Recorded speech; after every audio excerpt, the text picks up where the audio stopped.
देखो ये परीक्षा में आने वाला क्वेश्चन है। किस में आने वाला क्वेश्चन है? परीक्षा में। याद रखा, 9th में ना पढ़ रहा है, ये 10वां में भी आता है, इसलिए इसको याद रखो। जो 10वां में भी आता है हम पहले ही बता दिए हैं, ऐसा क्वेश्चन 10वां में भी आता है। और 9वां का भी परीक्षा देगा तो उसमें भी आएगा। तो 9वां का तो उतना वैल्यू देता नहीं विद्यार्थी, सब देना चाहिए वैल्यू। 10वां के लिए भी तैयारी हो रहा है हल्का सा, ठीक है। देखो कह रहा है निम्नलिखित संख्याओं में, नीचे कै वो संख्या लिखा गया है तुम्हारे बोर्ड पर बताओ तो? 9 गो। अभी 1 2 3 गिनता है, इतना देर से लिख रहे तो नहीं गिना था। 9 गो संख्या लिया। इन संख्याओं में जो है कौन कौन परिमेय संख्या है और कौन कौन अपरिमेय। ये ऑब्जेक्टिव है, सिर्फ सही आंसर बताना है। परिमेय और अपरिमेय कौन कौन है, से बस हो गया, बात खत्म। ये बताओ 7√5 ये कौन संख्या है? किताब पर नहीं देखना है, अपरिमेय। अगर पूछे क्यों है तो बता देगा। हाँ बताएगा कि नहीं? ये 7 परिमेय संख्या है और √5 अपरिमेय संख्या है। तो अभी हम जस्ट थोड़ी देर पहले ही बताए हैं कि एगो परिमेय और एगो अपरिमेय का गुणा। योग छोड़ो ना, योग वाला तो है नहीं। एगो परिमेय और एगो अपरिमेय संख्या का गुणा क्या होता है? गुणनफल अपरिमेय ही होता है। तो ये कौन संख्या है? किसी को कोई दिक्कत समझने में नहीं। अब दूसरा संख्या देखो, 2 + √3। 2 + √3 ये कौन संख्या है बताओ तो? देखो अपरिमेय है। कहेंगे क्यों तो बता सकता है? ये देखो 2 परिमेय संख्या है और √3 अपरिमेय संख्या है। तो एगो परिमेय संख्या और एगो अपरिमेय संख्या, इस दोनों का योग जो है, योगफल जो है क्या होता है? अपरिमेय होता है। तो इसको लिखेंगे हम अपरिमेय। एगो है √2 + √21। √2 + √21 ये कौन संख्या है बताओ तो? अपरिमेय। क्यों है? क्योंकि एगो अपरिमेय है और एगो परिमेय है। तो इस दोनों का योग यानी जोड़ क्या होता है?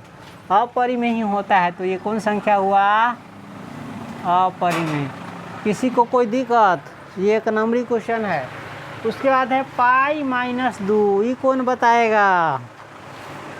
π-2। π-2। तो ये बताओ पाई कौन संख्या है? तीसरा बार बता रहे हैं, चौथा बार। पाई कौन संख्या है? नहीं याद है? अपरिमेय है। 22/7 परिमेय है, पाई नहीं है। पाई अपरिमेय है। तो एगो अपरिमेय है, एगो परिमेय है। तो एगो परिमेय, एगो अपरिमेय, एगो अपरिमेय, दोनों का घटाव क्या होता है? अपरिमेय होता है। तो ये भी कौन संख्या है? और नियम भी इसके साथ, नियम भी याद करते जाना। हम जो बता रहे हैं समझो एक प्रकार का नियम है। स्मरणीय तथ्य में इसको बताने में थोड़ा दिक्कत होता है, इसीलिए इसमें बता रहे हैं। 7/√5 कौन संख्या है बताओ तो? अपरिमेय। देखो ये 7 परिमेय है और √5 अपरिमेय, और बटा मतलब भाग हो रहा है। क्या हो रहा है? तो हम बताए थे कि एगो परिमेय और एगो अपरिमेय, इस दोनों का भागफल भी क्या होता है? हमको लगता है अपरिमेय ही होता है। हमको लगता है कि सभी अपरिमेय ही है। 2π क्या है? 2π अपरिमेय। परिमेय और अपरिमेय दोनों का गुणनफल भी क्या होता है? अपरिमेय। समझ गया? अब देखो तो 3 + √23 - √23 कौन संख्या है? हाँ तो इसका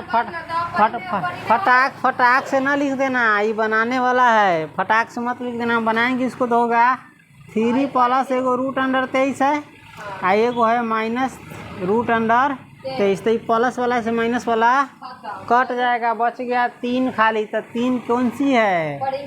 हाँ तो इस कौन संख्या हो गया? हाँ समझ गया? समझा कि नहीं? अभी देखो 3√8/√2। हाँ तो कौन संख्या है? बताए थे। देखो तो हम तनका साइड में बता देते हैं। 3√8 है और /√2 है। तो 2 चौका 8 यानी आ गया 3√4, यानी 3 या √4 बराबर कितना होता है मालूम किसी को? हाँ तो गुने 2 = 6। वास्तव में ये कय है, छः है, कय है और छः कौन संख्या है? परिमेय। हाँ, तो ये कौन संख्या हुआ? परिमेय। ये बीच में कटाइएगी। चलो, एगो है √2 माइनस √2, ये कौन संख्या है? ये √2 से माइनस √2 से माइनस देखो √2 से माइनस √2 घटाएगा तो क्या बचेगा? 0। अरे समान संख्या घटता है तो बचता है 0, यानी ये दिख रहा है सो है नहीं, ये है 0। तो 0 कौन संख्या है? परिमेय है। 0 को हम लिख सकते हैं 0/1। ध्यान रखना। तो ये हो गया परिमेय। अब बताओ, परीक्षा में परिमेय और अपरिमेय संख्या पहचानने के लिए देगा तब पहचान लेगा। हाँ, तो ये पढ़ना जरूरी था। कला कि बहुपद में भी इससे संबंधित चीज़ आएगा, इसीलिए हम अगारी नहीं दौड़ते हैं छोड़ छाड़ के। उतार लो इसको।